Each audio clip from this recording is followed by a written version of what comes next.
नमस्कार दोस्तों, story book 12 में आप सभी का स्वागत है। हमें पूर्ण विश्वास है कि ये कहानी आपको बहुत पसंद आने वाली है। चलिए सुनते हैं। प्रणाम भाभी जी, एक खुशखबरी है। कमला ने बड़े जोर से चहकते हुए भाभी प्रेमा जी से फोन पर कहा।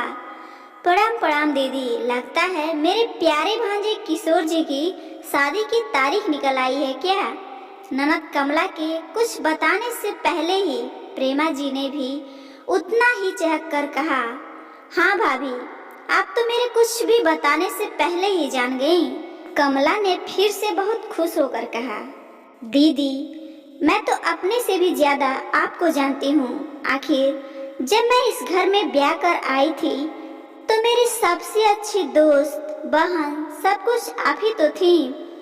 हाँ भाभी, ये बात तो आप ठीक कह रही हैं, लेकिन भाभी, किशोर की शादी में आप सभी लोगों को पहले से ही आना है।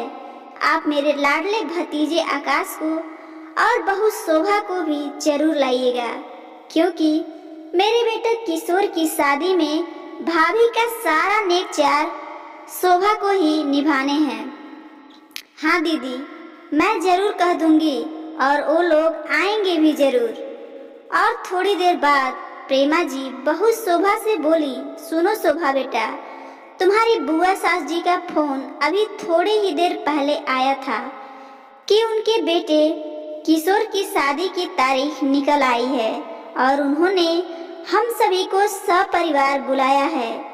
और तुम्हारे और आकाश के लिए तो बहुत ही ज्यादा खास बुलावा है, क्योंकि भाभी के सारे नेक चार तुमको ही करने हैं। प्रेमा जी ने अपनी बहू शोभा से बड़े स्नेह और मनुहार से कहा, क्योंकि कमला आकाश की एकलौती बुआ थी, तो स्वाभाविक रूप से दोनों ही परिवारों में एक दूसरे के लिए अहमियत बहुत ज्यादा थी।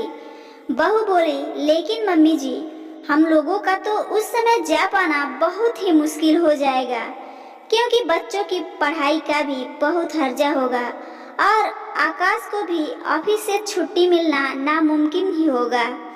इसलिए हम लोग तो बिल्कुल भी नहीं पहुंच पाएंगे। आप उनको मना कर दीजिएगा। शोभा ने एक तरह से बिल्कुल साफ ही मना करते हुए कहा।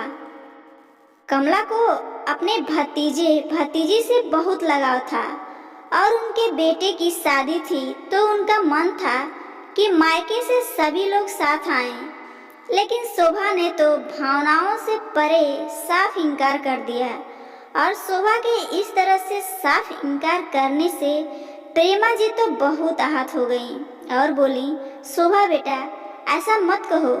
तुम्हारी बुआ सास जी को ये सुनकर बिल्कुल भी अच्छा नहीं लगेगा, क्योंकि आकाश को तो बचपन से बिल्कुल अपने बच्चों के तरीके से ही पाला पोसा है। मम्मी जी, वो बात अपनी जगह है, लेकिन इतनी दूर से आना जाना और फिर छुट्टी का मिल पाना अपनी जगह है, उसमें तो बराबरी नहीं की जा सकती है। शोभा तो जैसे कुछ सुनना ही नहीं चाहती थी। अचानक प्रेमा जी की आंखों में कुछ सोचकर आंसू झिलमिलाने लगे और वो अतीत के पन्नों में झांकने लगी।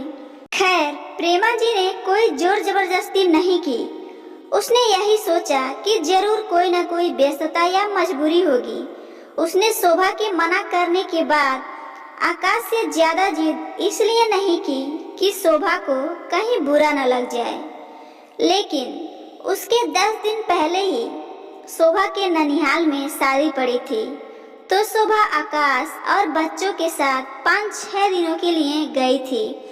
प्रेमा जी को थोड़ा अजीब सा लगा, लेकिन फिर उसने शोभा से कुछ नहीं कहा, क्योंकि उसको मन मुटाव ज्यादा पसंद नहीं था। खैर, समय बीत गया, लेकिन फिर वही बात। थोड़े दिनों बाद शोभा अपनी चचेरी बहन की शादी में सब बच्चों के साथ गई। यही सब सोचते सोचते प्रेमा जी कुछ दुखी भी हो गई। कमला के घर विवाह में अभी 15 दिन बाकी था।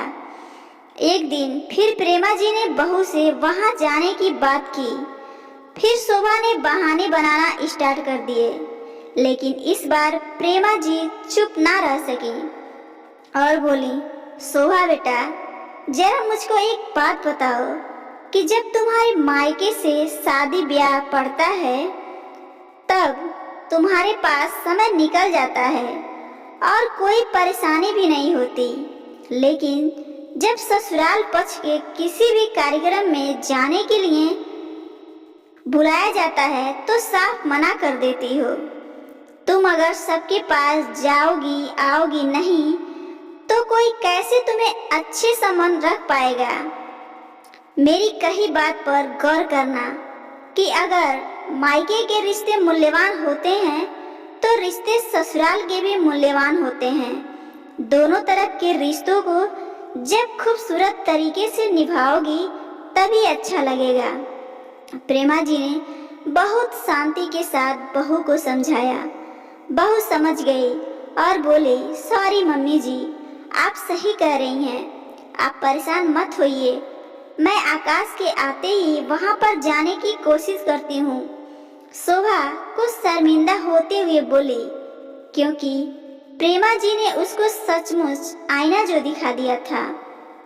ठीक है शोभा बेटा, मैं तुम्हारे मुंह से यही सुनना चाहती थी और मुझको उम्मीद भी पूरी है कि तुम बुआ जी के घर शादी में जरूर चलोगी। दोस्तों, क्या प्रेमा जी ने बिल्कुल सही कहा या नहीं? लाइक और कमेंट के द्वारा अवश्य अवगत कराइएगा और प्लीज सब्सक्राइब जरूर कीजिएगा ताकि मुझे और बेहतर करने की हिम्मत मिले। धन्यवाद।